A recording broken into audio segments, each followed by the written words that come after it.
Good morning students, आप सभी का मेरी केमिस्ट्री क्लास में स्वागत है। स्टूडेंट्स, आज हम क्लास 11th के प्रथम अध्याय प्रतिशत संगठन व से संबंधित विभिन्न न्यूमेरिकल्स का अध्ययन करेंगे। तो स्टूडेंट्स, सबसे पहले क्वेश्चन आता है प्रतिशत संगठन या परसेंटेज कंपोजिशन क्या है।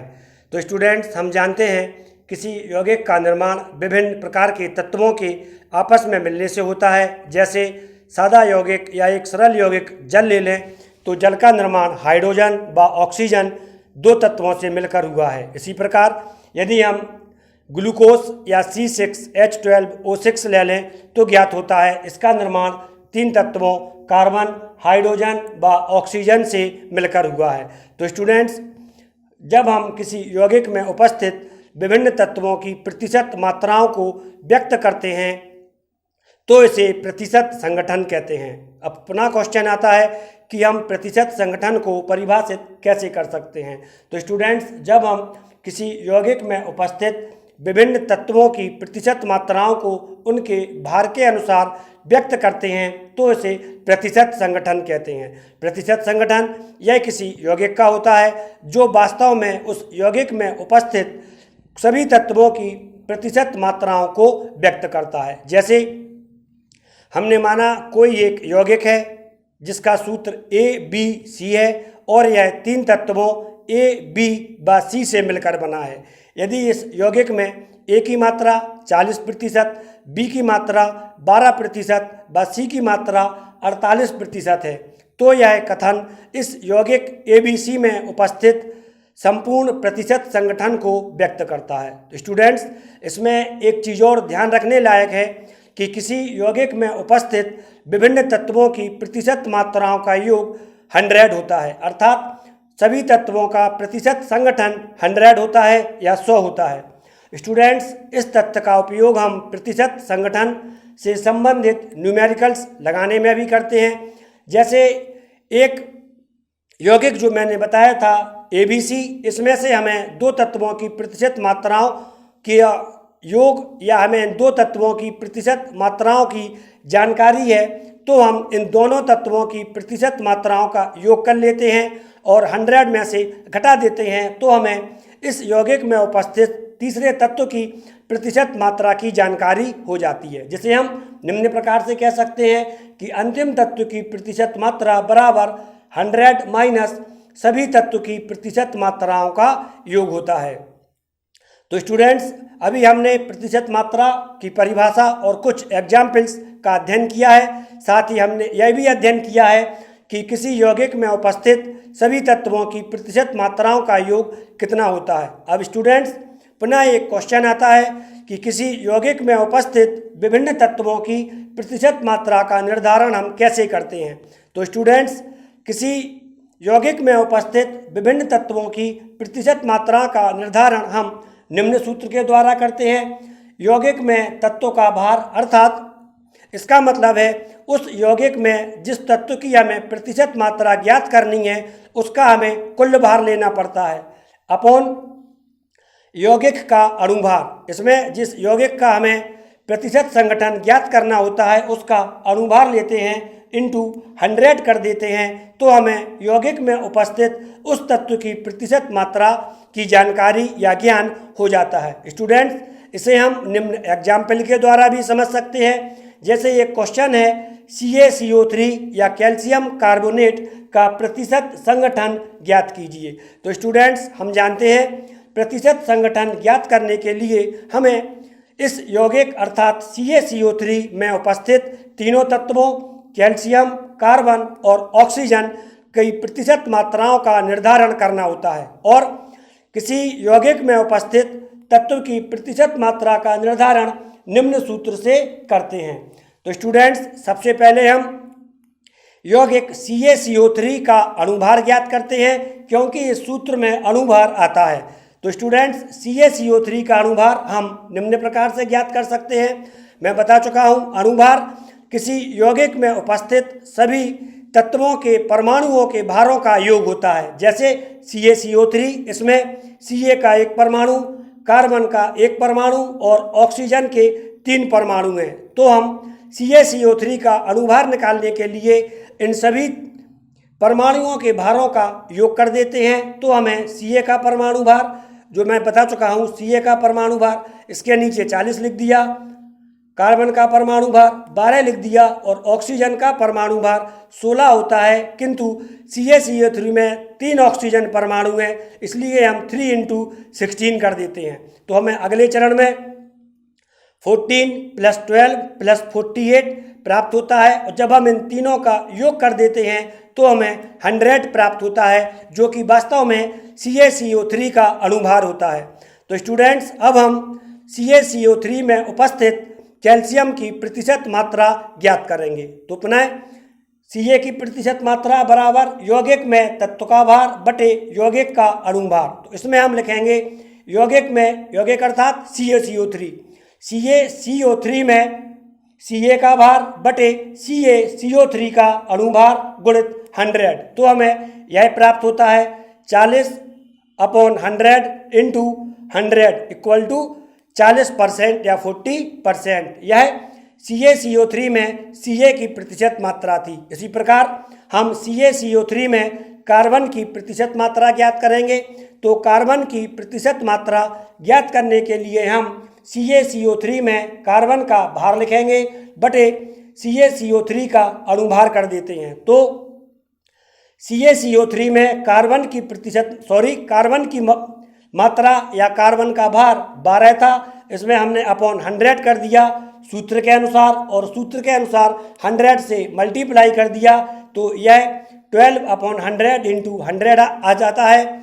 इसी से हमें कार्बन की प्रतिशत मात्रा 12 प्राप्त होती है या 12 प्राप्त होती है। स्टूडेंट्स, इसमें एक चीज़ ध्यान रखना है, अणुभार निकालते समय हम यौगिक में जिस तत्व की जितनी मात्रा का योग करते हैं, हम प्रतिशत मात्रा निकालते समय यौगिक में तत्व की उतनी ही मात्रा लेते हैं। जैसे अणुभार निकालते समय हमने Ca के 40 लिए थे, तो प्रतिशत मात्रा में भी हमने Ca का 40 लिया है, कार्बन का 12 लिया था, तो यहाँ भी हमने कार्बन का 12 लिया है जब हमने कार्बन की प्रतिशत मात्रा निकाली थी। इसी प्रकार अब हम CaCO3 में ऑक्सीजन की प्रतिशत मात्रा निकालेंगे। तो पुनः इस सूत्र में यौगिक अर्थात CaCO3 में ऑक्सीजन का भार बटे CaCO3 का अणुभार गुणित 100 कर देंगे। तो स्टूडेंट, CaCO3 में ऑक्सीजन का भार 48 है, जो कि यहाँ पे मेंशन है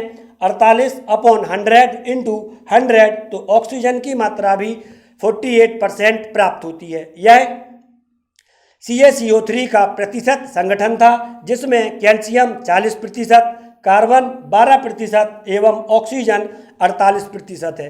तो स्टूडेंट्स, अब हम यह कैसे चेक कर सकते हैं कि हमारा यह आंसर सही है? तो आंसर चेक करने के लिए मैंने आपको बताया था कि किसी यौगिक में उपस्थित सभी तत्वों की प्रतिशत मात्राओं का योग 100 होता है। अतः हम कैल्शियम, कार्बन और ऑक्सीजन, इन तीनों की प्रतिशत मात्राओं को जब जोड़ देते हैं तो हमें 100 प्राप्त होना चाहिए, जो कि 40 + 12 + 48 = 100 है। अतः हमारा आंसर सही है। इस तथ्य या फैक्ट का हम एक दूसरा उपयोग भी कर सकते हैं। जैसे हमने कैल्शियम और कार्बन की प्रतिशत मात्रा ज्ञात कर ली और हमें ऑक्सीजन की प्रतिशत मात्रा चाहिए, तो हम इस सूत्र का प्रयोग भी कर सकते हैं। अंतिम तत्व अर्थात ऑक्सीजन की प्रतिशत मात्रा बराबर 100 - सभी तत्वों की प्रतिशत मात्राओं का योग। तो हम 100 - 40 + 12 = 52 कर देते हैं, अर्थात 100 - 52 कर देते हैं, तो हमें ऑक्सीजन की प्रतिशत मात्रा 48 प्राप्त हो जाती है। इस तथ्य का उपयोग आप एग्जाम में भी कर सकते हैं और यह गलत नहीं होता है। तो स्टूडेंट्स, अभी आपने प्रतिशत संगठन और प्रतिशत संगठन से संबंधित एक उदाहरण CaCO3 का प्रतिशत संगठन निकालना सीख लिया है। अभी आप इस पूरे को फेयर कर लें। इसके पश्चात हम दूसरे यौगिकों में भी विभिन्न तत्वों की प्रतिशत मात्रा का अध्ययन बड़े ही सरलता से करेंगे। यह टफ नहीं है, सरल क्वेश्चन है।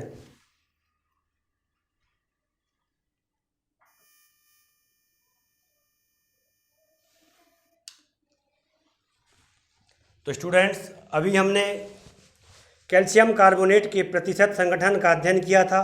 अब कुछ क्वेश्चंस हैं। निम्न यौगिकों का प्रतिशत संगठन ज्ञात कीजिए। सबसे पहला क्वेश्चन है लेड फास्फेट, इसका सूत्र है Pb3PO4 होल ट्वाइस। दूसरा है KMnO4। तीसरा है NH4 होल ट्वाइस CO3 या अमोनियम कार्बोनेट। चौथा है FeSO4 into 7H2O ferrous sulphate. NH4 whole twice SO4 अर्थात अमोनियम सल्फेट। तो स्टूडेंट्स, अब हम सबसे पहले इनमें उपस्थित विभिन्न तत्वों के परमाणु भारों का अध्ययन करेंगे। अर्थात पीबी का परमाणु भार 207 है, पी का परमाणु भार 31 है, एस का परमाणु भार 32 है, ओ इसका परमाणु भार 16 है, के का 39 या 39, नाइट्रोजन का 14, Mn का 55। यह विभिन्न तत्वों के परमाणु भारों को मैंने मेंशन कर दिया है, जिससे कि आपको इनका प्रतिशत संगठन या इन यौगिकों के प्रतिशत संगठन ज्ञात करने में कोई प्रॉब्लम्स ना आए। तो स्टूडेंट्स, हम सबसे पहले पहला क्वेश्चन लेड फास्फेट या Pb3PO4 होल ट्वाइस का प्रतिशत संगठन ज्ञात करेंगे। तो स्टूडेंट्स, Pb3PO4 इसको आप समझ लें। इसमें Pb अर्थात लेड के 3 परमाणु उपस्थित हैं। PO4 whole twice, PO4 whole twice का मतलब होता है, ये हमने यहाँ पे मेंशन भी किया है, PO4 होल ट्वाइस। इसका मतलब है इसमें 2 परमाणु फास्फोरस के और 4 इंटू 2 अर्थात 8 या 4 गुणित 2 इक्वल टू 8 परमाणु ऑक्सीजन के हैं। यह आप जानते ही हैं। तो जब हम Pb3PO4 होल ट्वाइस का अणुभार ज्ञात करते हैं तो इसे निम्न क्रम में लिखते हैं 3Pb plus twice into P plus 8 into O. इसके बाद हम इसमें इन तत्वों के परमाणु भारों को लिखते हैं। तो यह 3 इंटू 207, क्योंकि Pb का परमाणु भार 207 होता है, प्लस 2 इंटू 31, क्योंकि P का परमाणु भार 31 या 31 होता है, प्लस 8 इंटू ओ, क्योंकि इसमें 8 ऑक्सीजन है, और 8 इंटू 16 अर्थात इसमें उपस्थित ऑक्सीजन का परमाणु भार 16 है। हम इसको इस तरह से लिख देते हैं और फिर कैलकुलेशन करते हैं।